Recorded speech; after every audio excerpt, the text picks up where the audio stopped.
Are you stressed out? The year's almost over. I just wrapped up this other video counting down 4 more months left in the year. But are you one of those people stressing out, stress eating, more so reaching over and grabbing the chocolate, the cookies, the chips? Are you one of those that cannot let go of the soda? Ask yourself, why are you choosing those foods?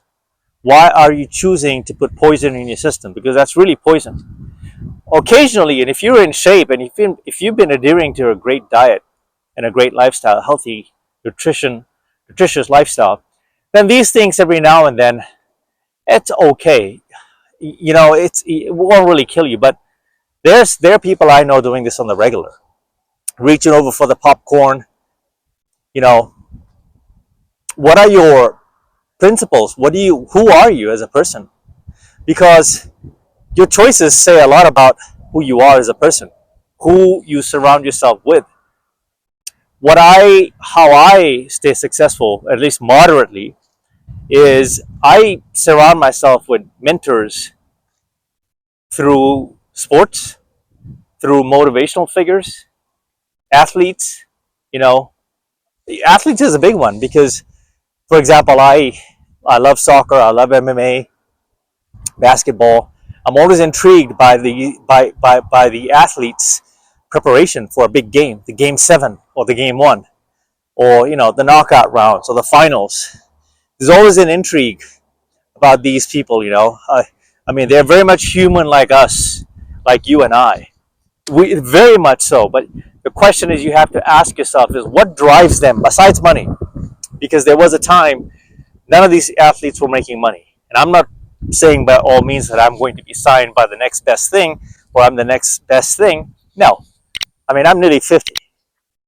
So those days I'm not even looking at it. But I'll tell you though, is I'm very proud to be where I'm at this point in my life, is because I'm outdoing a lot of folks athletically that are far younger than I am. And a lot of these habits were formed when I was a kid. I used to walk a lot as a kid. I didn't have a car. I didn't have a car until my late 20s. And when I got that car, it was a Honda Civic hatchback, 88.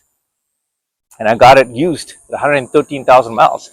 If you know a Honda, a Toyota, those Japanese cars, 100,000 miles is nothing. Those things can go forever.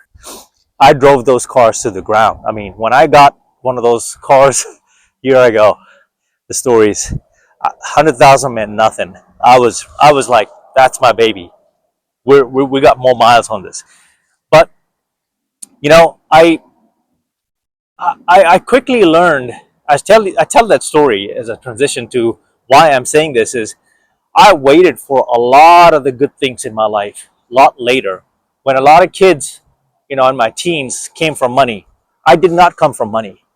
I saw my family go from the riches to the rags. Yep, I come from that story.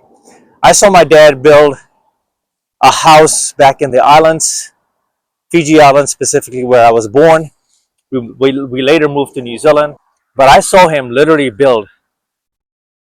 buy a land, build a house from scratch, stand it up. We have I think of a 5-6 bedroom house, and he rented the downstairs unit to, a renter. And the guy was really intelligent for the short period of time that he was in his senses.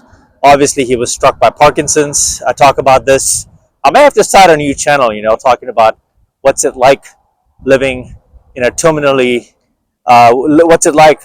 What's your life like as a kid, as a teenager, living with a terminally ill parent, and you don't know any better? And these things hit you later in life. Once again, the theme: later in life, right? Look at these little bars. I'm passing through a primary school here, and I love the park. This takes me back to my younger self. Speaking of, being a little boy once upon a time, life was easier, no, in a way. You were carefree. You didn't have the stresses of money. You didn't have the stress of staying in shape, eating well. You could eat anything and rebound even from injuries. And so I talk a lot about achieving some of my feats and successes late in life is because I realized that no one was coming to save me. And And I would embrace that way of thinking, is even though you have a support system, just remember, outside of having that support system, you first have to be your very own support system. You have to function as if you have nobody. That's my background. That's where I come from, is because I suffered a lot as a kid growing up of not having a lot. And I made a whole lot of something from very little. That's very powerful if you follow what I mean, is if you can sustain and thrive in the little that you have, you can maximize your potential. You can maximize that opportunity. It doesn't mean you will stay there forever.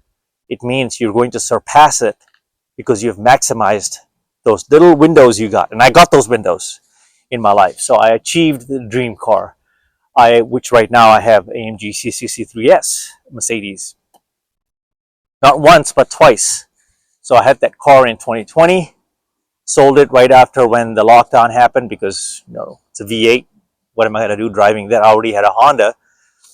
And then I got the C63S back when I moved to Vegas 2 years later. So just 1 year ago, I got this car and I'm so happy with it. I missed it.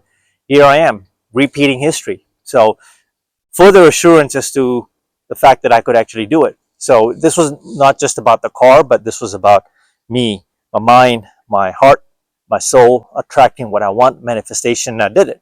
I got the dream job I wanted in fintech, and I moved out from California, remote position 2 years ago, that allowed me to pack up, leave, and start my life here in Nevada, Las Vegas, Nevada. So, I learned very early on that the path to my success in my life is prolonging all kinds of gratification, instant gratification I talk about. And a lot of this starts with the lifestyle, right? Food, nutrition.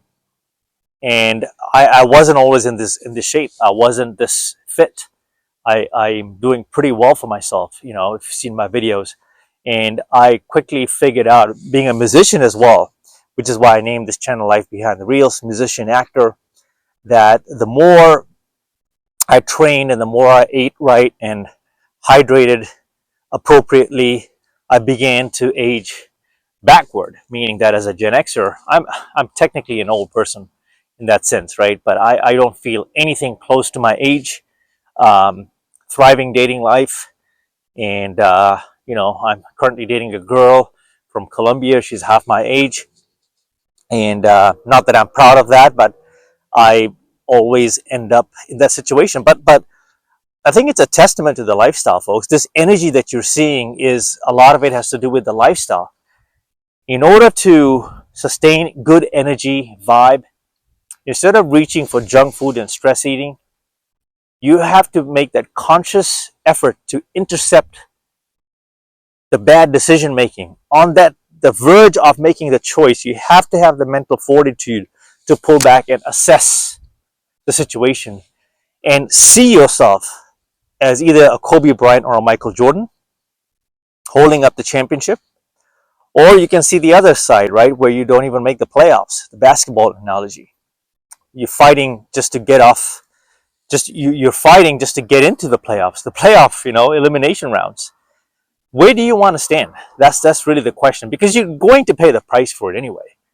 And I say to myself that everything starts off with a diet, nutrition primarily, but then use that principle in other aspects of your life. Fasting also means, taking a break from people, relationships, certain people, dating the same kinds of people. Are you looking for toxic traits subconsciously? How is it that you end up in that cycle all the time? Is it a coincidence? Those are the things you have to reassess yourself. So earlier today, I did a video of me holding fruits in a cup and breaking my fast. That was a sort of an exercise, a psychological play, to show you that the more you sit with these things visually in front of you, with each bite, assess the taste, re-examine your choices. Eating food with someone is very personal. Sharing your meals with someone is very personal. But eating alone is also a superpower, but also a very, very spiritual experience. I don't care what you're eating at that point. Let's just say you're trying to improve your life and you're breaking your fast with a good meal, like a healthy meal, like a bowl of fruits, protein, right? Use that period, each bite, chew slowly, think, meditate as you eat, thank your body, thank the higher power. Your heartbeat. There's a force beating inside. There's a soul inside. Use all those energies to cultivate a storm that pushes you towards your vision. You have to see it. Like right now, as I'm walking, look at the glare behind me, the sunset, right? The sun is fading away in the background. Now, in post production, when I see this, I'm going to be in so much awe. I'm already in awe right now. These are the elements, right? These are the moments you don't want to miss out on. And if I was sitting on my couch reaching for junk food versus putting in the work right now, this is fun. In order to have this energy and expand this energy, you have to put in the work. It's going to require energy. Energy requires energy. Expansion requires you to expand. Okay?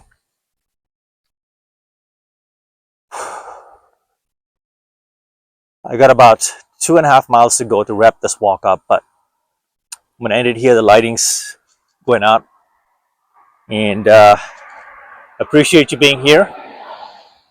On to the next one. Mamba out.